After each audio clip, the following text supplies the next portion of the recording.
question now, are you devoted citizens? Because who is a devoted citizen?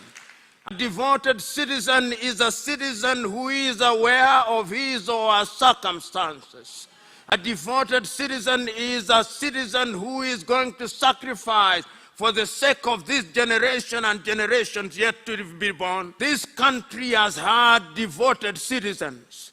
Nelson Mandela was such a devoted citizen. Robert Mangaliso Sobukwe was such a devoted citizen. Chris Hani was such a devoted citizen.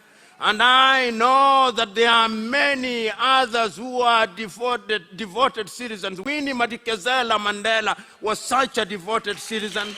Albertina Sisulu was such a devoted citizen. And many Tirongo Pose was such a devoted citizen. There has been no shortage of devoted citizens in this country, both known and unknown. And that is why this country is iconic. I remember when I talk about devoted citizen, when I was a young graduate, when I was a young high school student, even when I was a primary school student, I remember history teaching me about the Sharpeville massacre, when men and women came out and they feared nothing and they were prepared to die, and some of them died that you may live.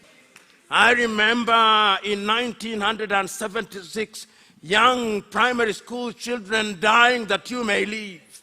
I remember many great South Africans spending their time in jail, suffering that you may live. The question now, are you devoted citizens?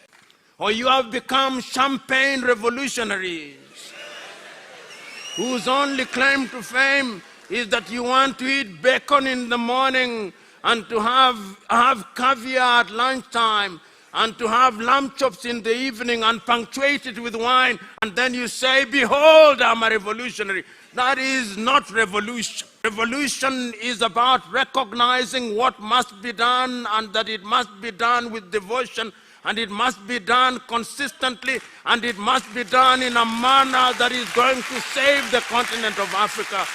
That is what we are talking about. That is how I understand it, and I am of the view that this country and this continent must do it.